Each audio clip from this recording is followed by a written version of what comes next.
This is North Pod, a North Melbourne fan podcast, hosted by Jason Hunt.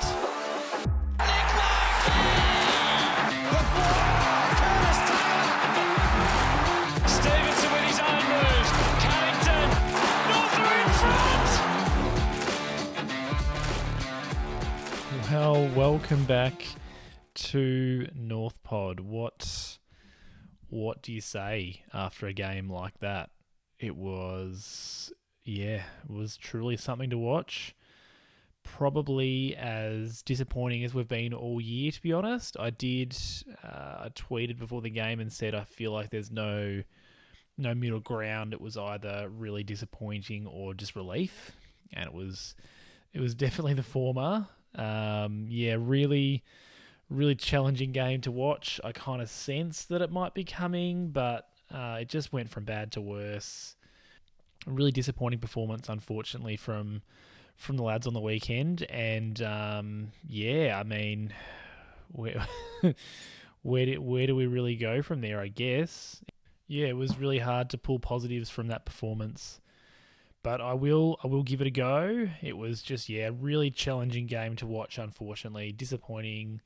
And the second time the Hawks have gotten us this year, which I think is the part that really challenges me the most, because, the Hawks have certainly not been down the bottom as long as we have, and you want to look at this game as an opportunity to show ourselves as being kind of one of those better developing sides. But they thumped us in the end. The score was 40-88 if you didn't catch it, and really, besides the second quarter, we really struggled to score at all. If the Hawks hadn't been so inaccurate in the first half, they would have really blown us out a lot earlier. They ended up with 12-16, which is not horrific, but at one stage it was, 3-12 or something like that. So, particularly that first half, if they had been a little bit more accurate, it would have been a belting and it would have been done at quarter time. But instead, we're only down by, I think, 6 points at halftime. So we were in the game. Certainly wasn't a game that was, great to watch. But we were being accurate. They were inaccurate. We were in it. And, as we know, the third quarter is the premiership quarter. That was, I guess, the chance for Ratton to adjust some things and potentially change the way the game went. But it was just a really tough game to watch. And I know, looking at the social media reaction and how people responded, I think there's a lot of people that felt like this was a bit of a tipping point for them, just in terms of how it went. And I don't really like to speak to player effort. I think for the most part, effort is one of those things that AFL players put in 100%. It's just we're wavering in those 10% around that amount, I guess, or maybe in the 10% around a 90% effort. And I do think the players are trying, but when you've got the kind of talent on the list that we have, and we're seeing the lack of development of that talent, I think is one of the big issues. It's really hard to be competitive. So really disappointing game. I thought story of the game, it's going to sound a bit like the obvious, but we were just beaten at the source. We were beaten by their ball movement. We were beaten in the territory battle. Like the ball spent so much of its time sort of hovering around the Hawthorn inside 50 or forward 50. We were just beaten in most facets of the game. Just, I guess, to cherry pick a couple of the statistics that drive that home. Inside 50s, they won 70-41. Clearances, they won 37-35. So it's not a massive gain, but again, it's around the quality of those clearances, which I think I've probably banged on about for the past month and a half at this point. Our clearance numbers flatter us at times. Last week they didn't, but at times our clearance numbers flatter us because they're just a number, and the quality of our clearances was not high. So that was not good. They certainly beat us at the centre clearances. I think that was 11-5 or something like that. So the clearance numbers weren't good. They beat us at contested ball by 23. It was 126-149, which is a pretty comfortable loss. We turned it over 74 times to their 56, so 18 more times. I mean, yeah, there's four. You could sort of go on. Their uncontested possessions also was better than us, and it was a similar story in that way to the way they beat us in round three. They just, when they were moving the ball, they just played keepings off down the wing, or they went straight through the middle on turnover, and they hurt us several times that way. They looked a lot more dangerous. As I said, with their ball movement, it was chalk and cheese to the way that we moved the ball. So, yeah, I mean, it's not one of those situations where you go, gee, they just got us in this element. They really beat us in pretty much every area of the game.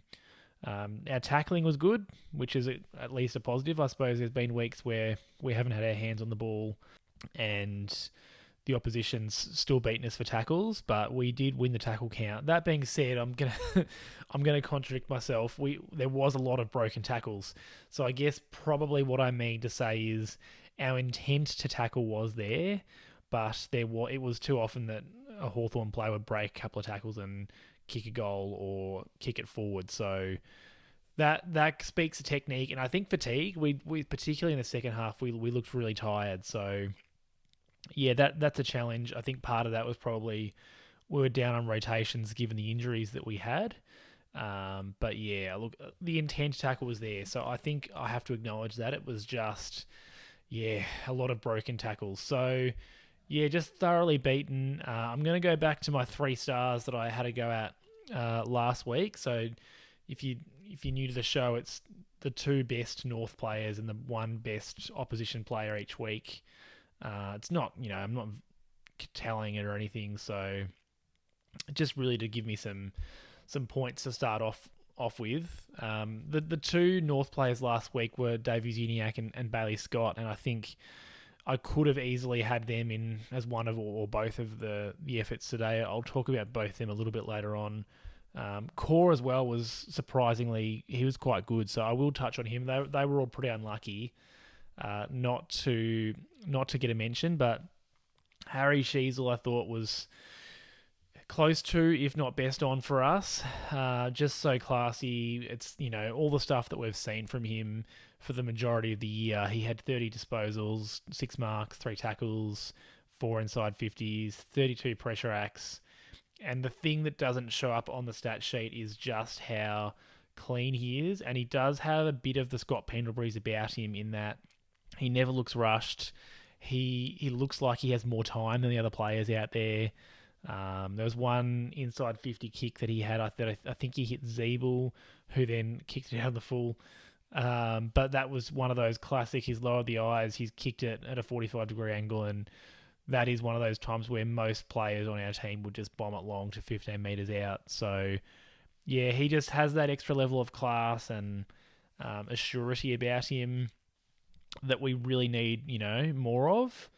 And yeah, just another good game for him. He was quiet against Geelong, but played really well, particularly early. I think Hawks moved someone onto him later on in the game and quietened him down a bit, but he was really good in the sort of first quarter and a half or so.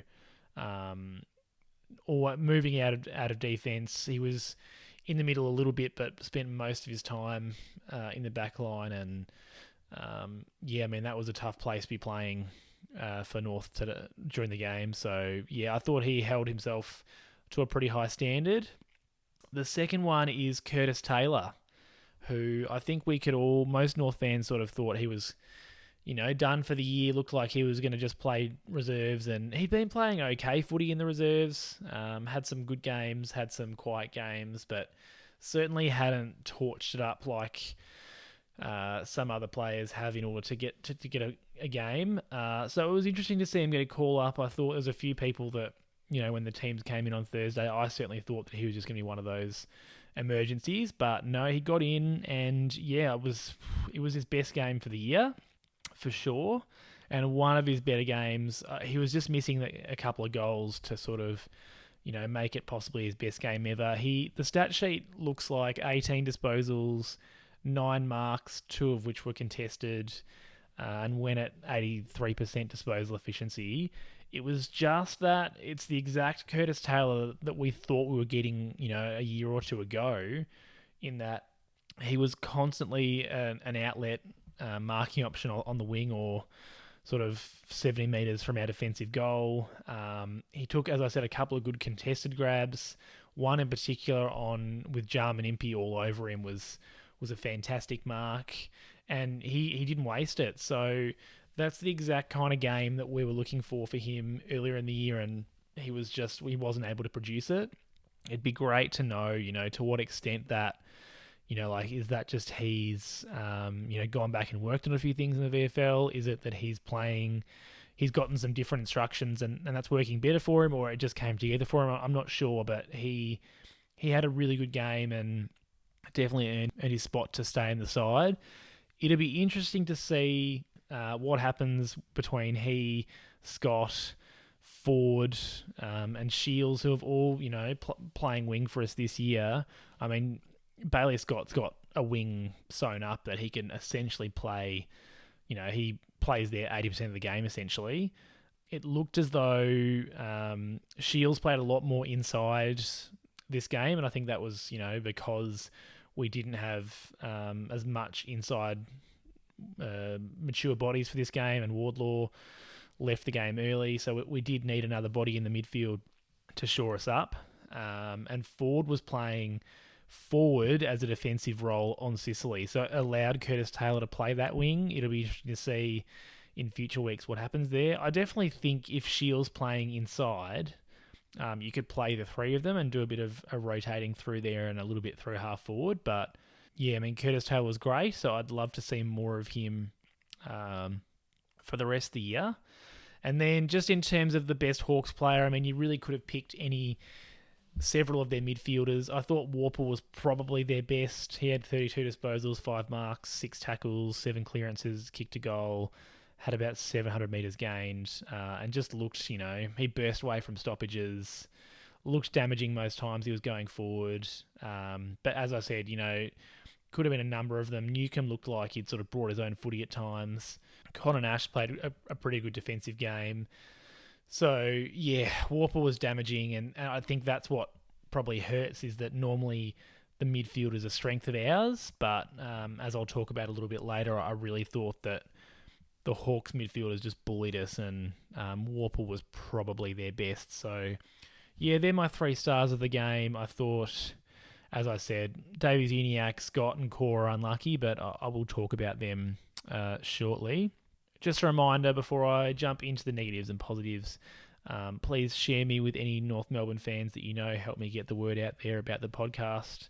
I really appreciate the people that have done that so far. Subscribe on your chosen podcast platform and give me a rating or a review if you could. And follow me on social media at NorthPodShow. All right, let's try our best to wade through the negatives and positives here.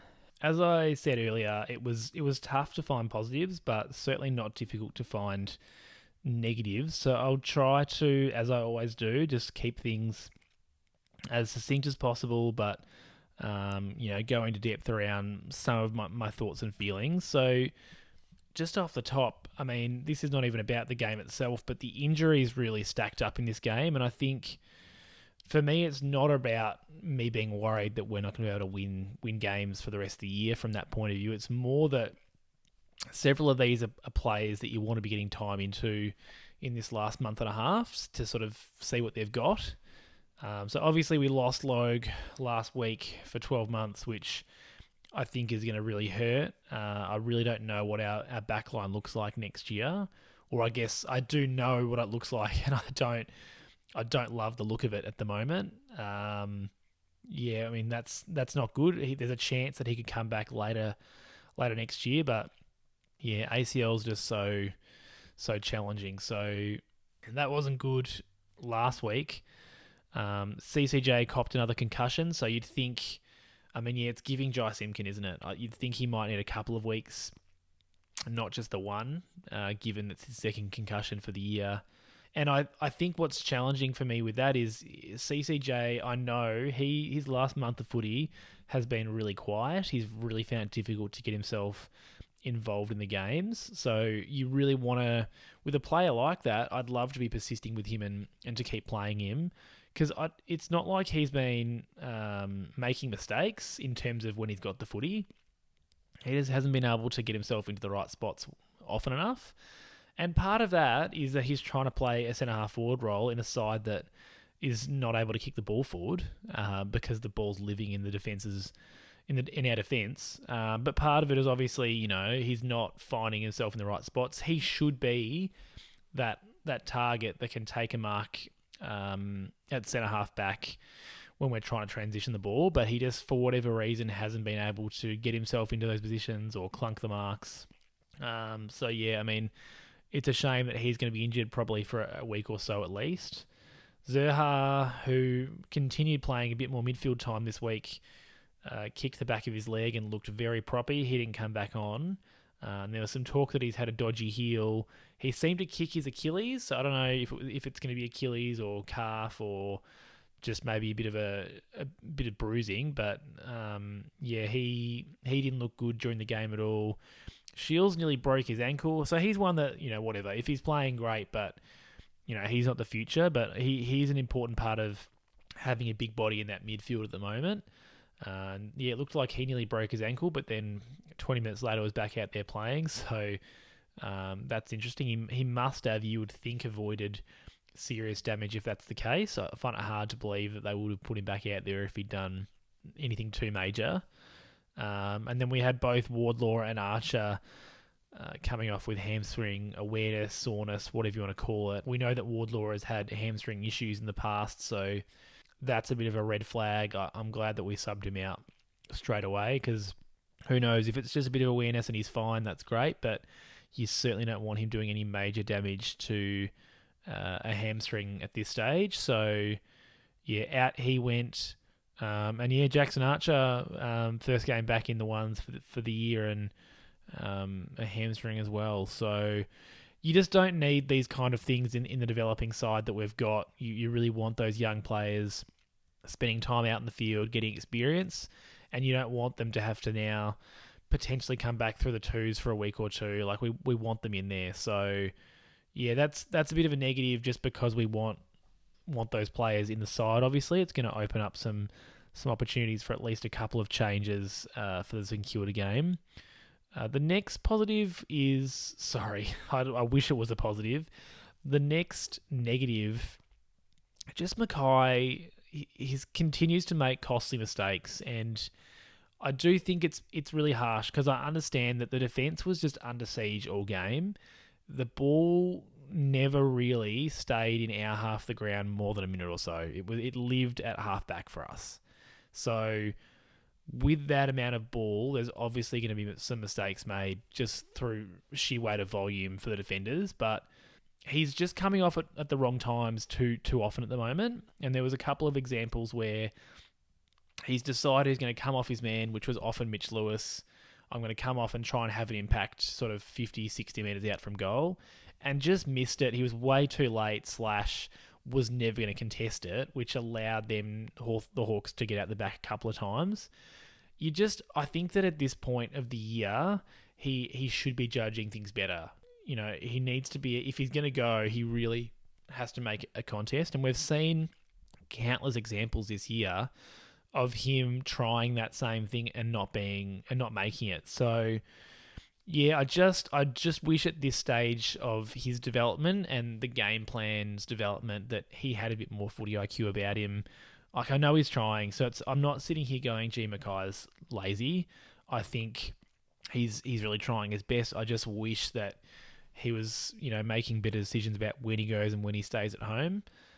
He didn't have his best game anyway. Like, he made it to quite a few contests. He wasn't marking as well as he usually does. He had 4 marks for the game, and there was certainly some spalls in there, certainly some times where he made a contest, but yeah, just probably comparing him to a pretty high mark, because he's had some pretty good games in the second half of the year, but we just really need him to cut out those. And I mean, again, they're not brain fades, because he knows what he's doing. They're just mistakes in judgment. So I know it's going to come with time, but if he's staying, which, I still want him to stay. I don't know that he will, but I do want him to. I really am hoping that he's going to tidy up those efforts, I guess. Next up is that midfield gelling with Cherry is certainly still a work in progress. I know there's a portion of the fan base out there that is ready for Cherry to be gone and to bring Goldstein back. And yeah, I mean, I don't really understand that. I guess my perspective is Goldstein is the past, and we're not in the business of winning games right now. Cherry, whether or not you believe Cherry is our future ruckman, he's the one right now that we have to try to develop. And we've got to try and get some games into right now and into next year. I thought that his game this week wasn't as good as he was last week. I thought last week he was decent. I just think that him gelling with our midfield is really a work in progress. We've got to remember that Goldie's been our ruckman for 10 plus years. He's been tapping it down to Cunnington for about that long. We've got different midfielders in there. We've got Cherry as new ruckman in. It's not going to happen overnight. Cherry tackled really well. He had his fair share of the hit-outs, but again, we know we lost the clearance battle, and particularly at centre clearances, it wasn't a good number. So we just need to try and keep developing that because, as I said, like in the last couple of years, the only area of the ground that we've been competitive in is the midfield. When we've had Cunnington playing well, when we've had LGU developing and Simkin playing well, and that the last couple of games it hasn't looked good. LGU had a pretty good game. He had kind of a sneaky good game. Like, I don't think that he stuck out as much as he did last week against Geelong, but he still had 30-odd touches and kicked a goal. So he was good. Shields was decent, particularly given, he smashed his ankle in half. But outside of that, those kind of proper mids or inside mids that are attending centre bounces were pretty quiet. I mean, Wardlaw had a couple of sensational moments. He had a great run-down tackle on Bruce, and he had another moment where he just kept his feet in a really big contest and was able to move the ball forward, which, he really showed his class. But beyond that, he was pretty quiet and then got subbed out in the second quarter. Taron Thomas was quiet. He probably had his worst game since he's returned. I think he had about 12 touches. Zurhaar, when he was in the middle, was fine, but came out with injury later on. So I think we were short an actual out-and-out mid. We had a lot of those wing, half-forward types today, but we didn't have Simkin, we didn't have Phillips. And as I said, Zurhaar was injured, Wardlaw became injured. So we were just missing, a really good inside-outside mid today, and we've got those players on our list. We didn't, again, we could have had Greenwood in if we were looking for some experience. So yeah, I thought Cherry was okay, but certainly, I mean, Meek is a lot bigger than him too. Meek was really bigger than I remembered or knew him to be. So yeah, I just think that midfield, I was really frustrated watching it, but I am prepared to be patient with the new ruckman because we have to be. Because if it's not Cherry, maybe it's Coleman Jones, but I really do think he's more of a forward. And then beyond that, I mean, we've got Hamish Free who's out for the rest of this year, but he's our next in line sort of primary ruckman. So yeah, I mean, it's Cherry, guys. I think we have to be okay with that fact. So yeah, there's some work to do there. I'm just not sure. This is my next point. I'm just not sure what the game plan was today. And I'm not saying that because I looked at it and went, oh my God, like there isn't a game plan. It just wasn't clear to me what it was. I think it's always, when you're watching a game, it's so easy to be like, I can't believe they're not doing this, or I can't believe they're doing that. And it's always a balance of what the opposition's allowing you to do. I mean, when we played the Hawks first time this year, they completely stopped our defense because we set up our defense and then they just pulled it apart with 20-meter kicks and kept the played keepings off and, ran out by 3 goals. It just looked like when we looked at our best when we were transitioning it fast, particularly through the middle. That is how we scored most of our goals, is a quick transition, like up the wing or straight through the middle, getting it into Larky's area or into Paul Curtis's area and then seeing what could happen. But it just happened so rarely. I guess the Hawks didn't allow us to move the ball the way that we wanted to because we played so much of that slow play down the wing, couple of kicks to uncontested marks, then kick to a contest. And it was those contests that we consistently lost. And the Hawks would just break away from that congestion and take it up the other end and invariably score or kick a point if it was the first half. So yeah, I mean their ball movement was just far superior, more damaging, and as I said earlier, they really they should have won by 60, 70 points if they'd kicked properly. It was just a really stark difference between the two sides, and I think we've seen that a few times this year. I want to hope and believe that the game plans are work in progress, and when we've got the right cattle there to implement it, it'll look better. But it was just one of those days where, I mean, we kicked 40 points for the game, and obviously that means we were having trouble scoring and having trouble being competitive. So yeah, a real challenge to move the ball, and I hope that there's plenty for them to look at the tape and fix up there. And my last point of the ones that I decided to make, the clangers just continue to hurt, and I would actually say this is one of the games where our clangers hurt us the least, but it's worth pointing out that they're still there. There was one that did hurt where McDonald and Zeeble spoiled each other. Well, really, McDonald had the mark, Zeeble spoiled him, coming back with the flight. So there was obviously a miscommunication there, and McDonald should have taken an uncontested mark. Zeeble spoiled him, and I think it was Bruce, but whoever it was, a Hawks player snapped a goal as a result. Yeah, that was horrendous. That was in the fourth quarter. It was a real dagger. We were out of the game at that point, but it's that demoralising, oh my goodness, that was, how did we let that happen? And there was a couple that we were let off. Like Corr dropped an absolute sitter of a chest mark in defence that eventually that one didn't result in a goal in the end. We sort of got out of jail. And there was another where McDonald just kicked out of bounds on the full, just off his shin in defence.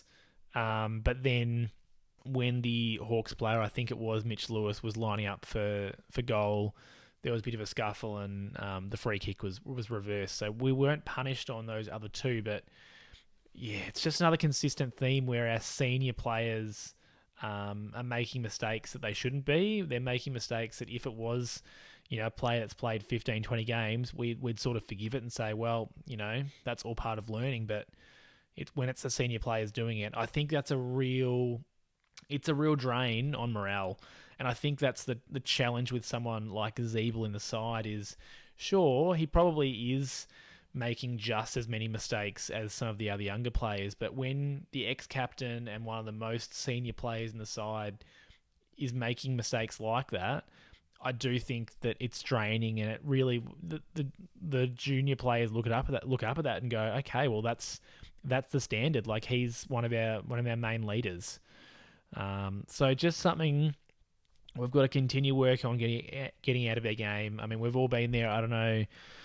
Much easier said than done to say, like, just don't kick it off your shin. Like, none of these things happen on purpose, but we've got to figure out how to minimize those things, I guess. So it's just, they're such coach killers, such crowd killers, and yeah, they really hurt. So that's enough with the negatives. There are a couple of positives that I can speak to. As I mentioned earlier, he did make that one poor mistake in defence from Corr, but aside from that, I think he probably he definitely had his best game for the year and possibly his best for the club. Similar to Curtis Taylor, obviously completely different players, but I thought both of them were close to their best games for the year. He had 27 disposals, 6 marks, 2 of which were contested, 3 tackles, 9 intercepts, 5 spoils, and he just, aside from that mistake, he really didn't put a foot wrong.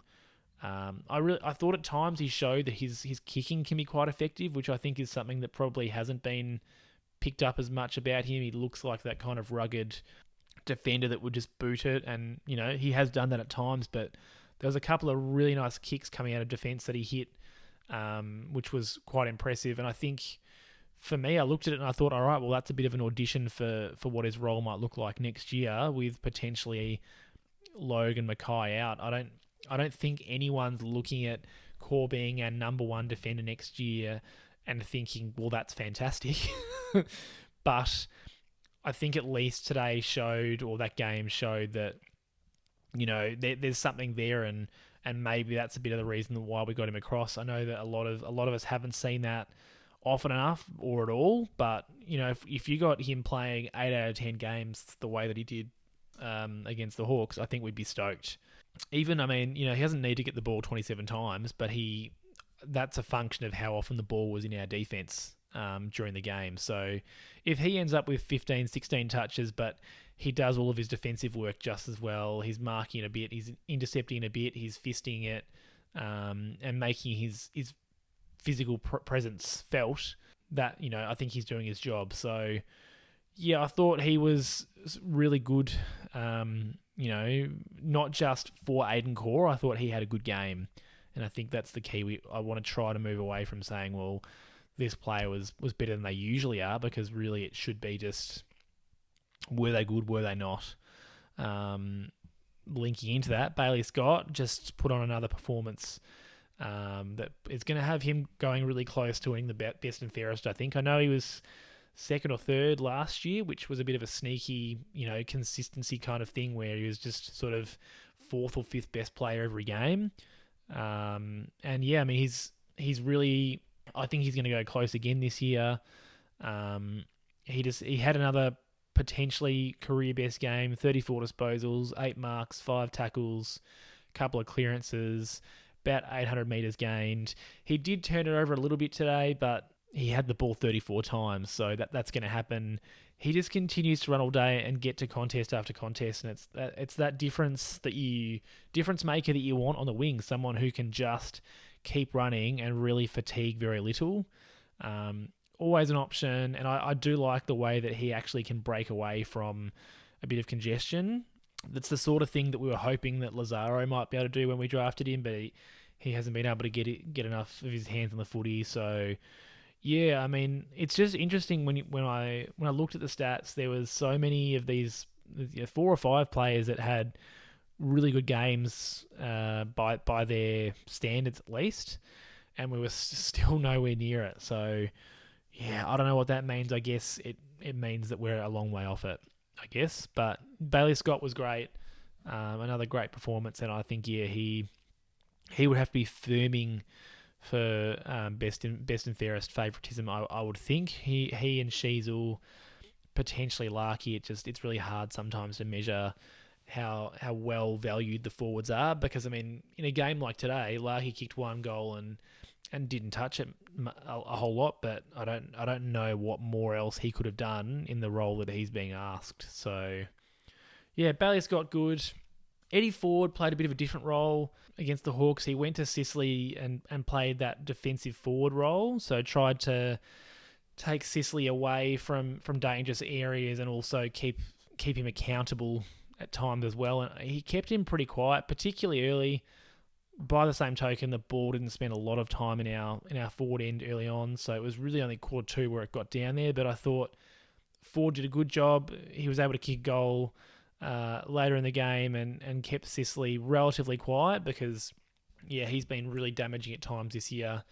It's a shame that he came back from his suspension in this game, but I mean, by the same token, the Hawks win this game with or without him. It was really won in that midfield battle. So yeah, it was great to see Ford, I guess, show a different skill set. I personally hadn't seen him play that kind of role before, where he was really, as I said, playing a defensive forward role. It's the sort of thing that we've seen Kane Turner do in the past, where we've sent him to try and shut down someone. So it's great to see a young player like Ford developing that skill, because it is something that we'll need. There's always going to be those crafty halfbacks that you want to try and limit their impact. Obviously, Ford's probably too small to play on someone like a Darcy Moore, but when you come up against Sicily, who's not super tall, but he's pretty athletic and can run, I think that's a really good matchup. So yeah, it was good to see Ford play that role. He had a quieter game as a result, but as I said, kicked a goal, was able to get involved a little bit and, played his role. So I thought that was really good. The forwards, when the ball did get in there, I thought were pretty opportunistic. It's a miracle we didn't lose this game by more, to be honest. The forwards were quite efficient when they were given good entries, which, as we know, is not often. Curtis kicked 2 from really not much and set up Larky's goal with a really smart tap over the top. Got at the back. Davies Uniacke hit a contest front and centre to Crum to set up his goal, which is something rarely seen in the North Melbourne side this year. I think if I was showing North Melbourne players tape, I'd be really looking at how do you hit a contest, like a marking contest, in the right spot to give yourself a chance, because we just never seem to be reading the ball out of a marking contest and crumbing it correctly, so to speak. So it was good to see LDU hitting the hot spot, grabbing the ball, did a little fake and kicked a goal out of that. That was good. Yeah, I mean, it was a tough game for Steve-O and Zurhaar and those kind of players to get involved, Cooper Harvey. But yeah, when it was put in there with a decent entry or sort of anywhere near Larky, he or the players around him made something from it. So I thought it's promising. It's, you look at it and you go, okay, if this group of forwards get some decent ball, then they're a chance to kick a winning score. It's just, yeah, we just gave them nothing today, and that's something that's been consistent. Just a note on the forward line. I know Zeeble played forward when he did come on as a sub, and I think, I understand why he played forward on this occasion, just based on the makeup of the side. We were kind of stacked in defense in terms of his kind of player, so he played forward. I don't want to see him playing forward long term, but I understood why that made sense today. Certainly, I don't think the forward craft is for him anymore. He really needs to be behind the ball if he's playing at all, to be honest. So yeah, the forwards were opportunistic. They made a bit of what they had. And the last positive, it's probably a bit of a scraping the barrel, but I'm going to go with it anyway. I just think it was good to get another game into some of those players, and we found some things out. So Taylor showed us something that we hadn't seen this year. I think we'd seen glimpses of it in the past. We know that he's a strong mark, but we hadn't seen enough of that this year. So it's great that we learnt that he's still got that, and hopefully that he can bring that next year. Bailey Scott continues to develop. Cherry had a bit of an education. We got some game time into Archer and Wardlaw and Harvey and Sheezel, these kind of really young guys. So I think that's what the rest of this year has to be. We have to find out about those players, and I'll talk about it in a minute, but I actually think that has to come before anything else for the rest of the year. I don't think you want to start the year thinking or saying, let's just go all in 100% on development. But when we get to 6 or so games left and you've got 2 wins for the year, I think it's okay to say, let's throw it all out and find out what we've got here. So it's good to get another game of experience into those guys. We so dearly need them to experience a couple more wins, but I just think it's out of our reach at this point. So we've got to go for what we can. So yeah, good to get some more time into them, as I say, and we'll push ahead to the next week. So in terms of VFL news, I had a bit of a look at the game. The 6-game winning streak's finally come to an end for the VFL side, beaten by Box Hill or Hawthorn's reserves. Just in the last quarter got overrun by them, unfortunately. So a lot of the same kind of names that were pushing for selection. I mean, Greenwood was fantastic. You would think that he's going to come back in given the injuries. Goldie rucked well. Aaron Hall had about 43 touches. So, I mean, we know what he can do, particularly at that level.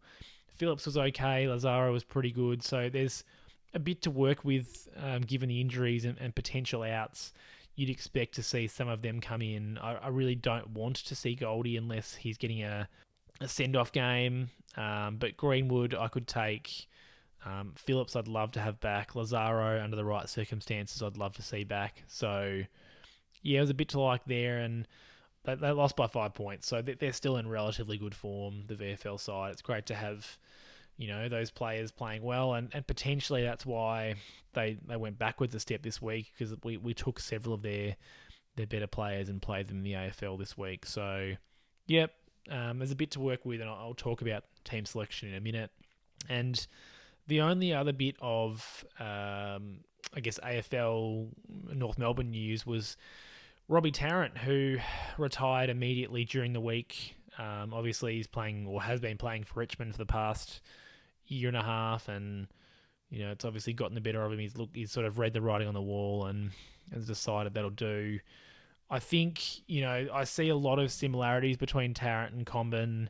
They've both started their careers pretty injury prone. It was the shoulders with Tarrant. He just had shoulder after shoulder and was trying to play forward and showed glimpses, but as we know, he eventually went back and, for 150 games or so, was a really reliable fullback for us. And I think when he came out, we knew that losing him was going to be a massive out. And I think there was a period there last year where we could say, well, Ben Mackay has essentially replaced him. But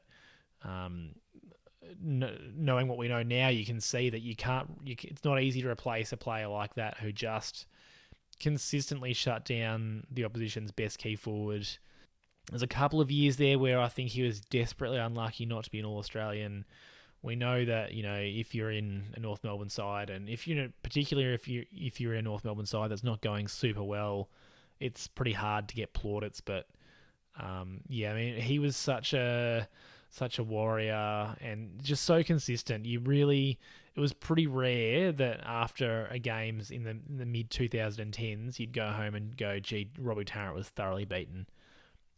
It was generally, he got outmarked in one or two occasions, or that kind of thing. He was such a good, consistent defender. So I wish him all the best in retirement. It would have been great for a player like him to retire as just a North Melbourne man, but by the same token, I think the game is going in the right direction. We want to see players like him, play an extra year or two, even if that means that they're not at their club, so to speak, because he did. There was potential for him to serve a purpose for Richmond and potentially eke them out one more premiership. So I totally get him going. I certainly don't hold that against him at all.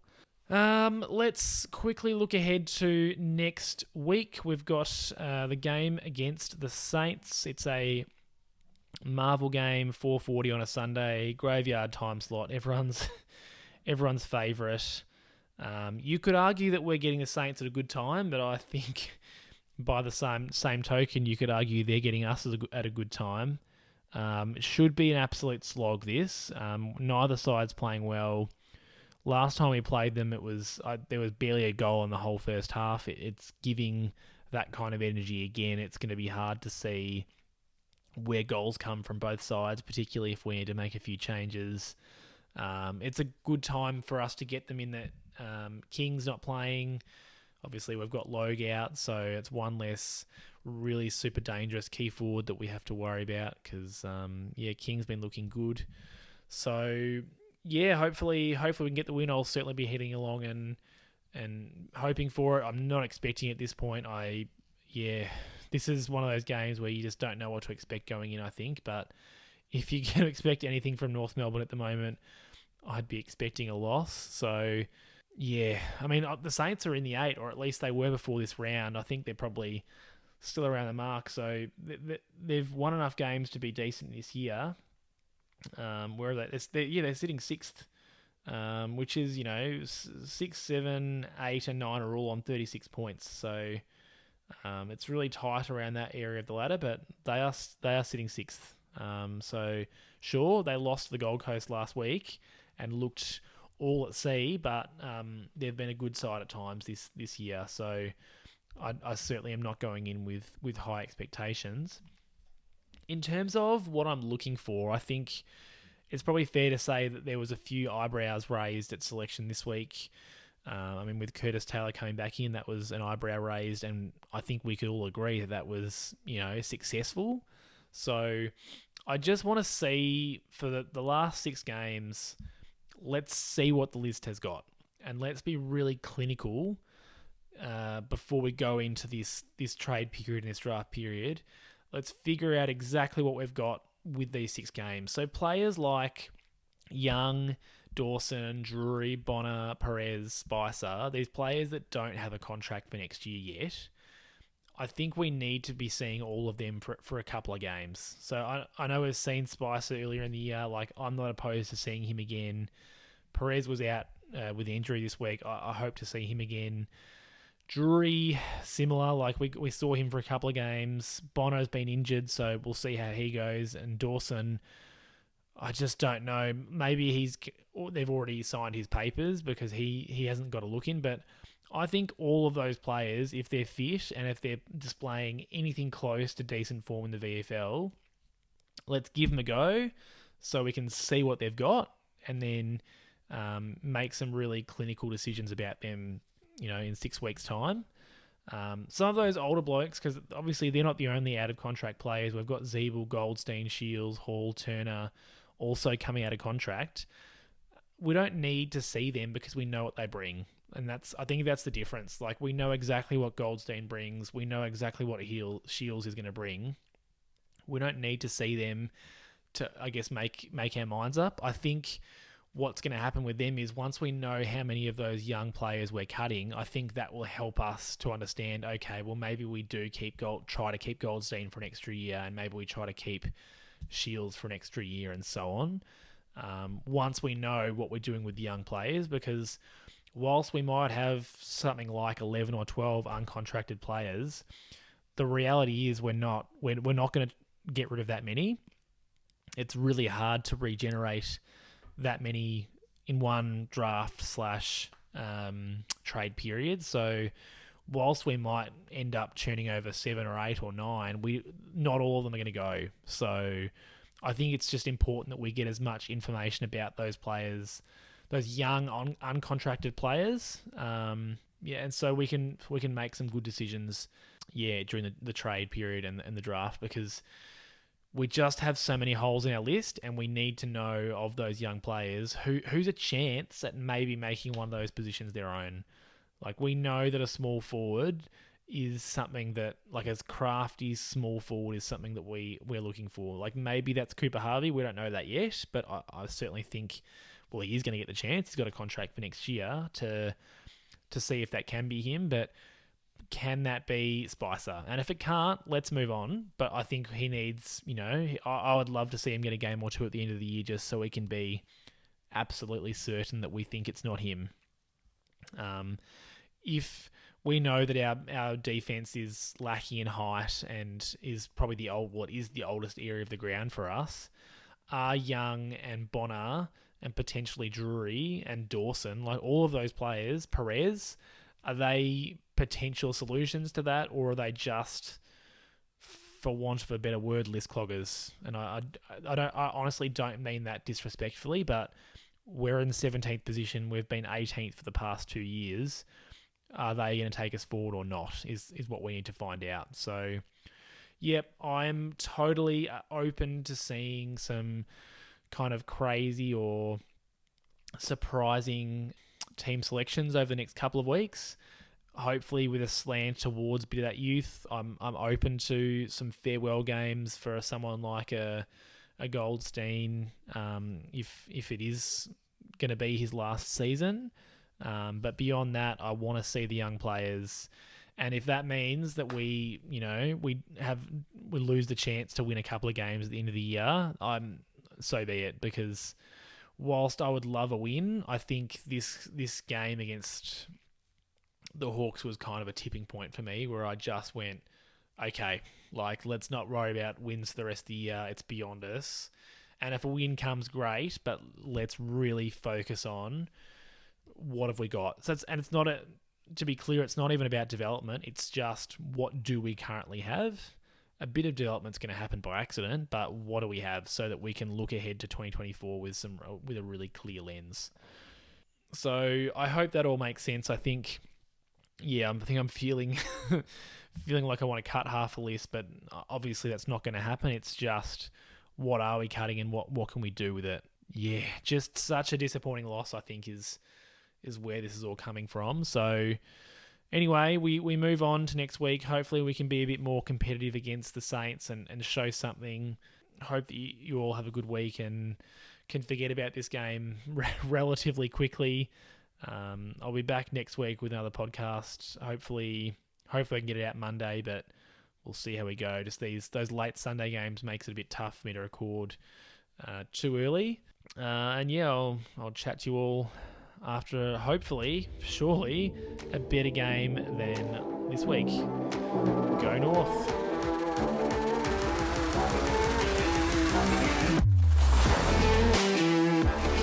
Thanks for listening to another episode of North Pod. Please subscribe to the podcast on your app and give me a rating or a review if you can. I'd really appreciate it. You can find me on all social media at North Pod Show. That's Facebook, Instagram, Twitter, YouTube, TikTok, Threads, you name it, I'm there. I'll see you next episode.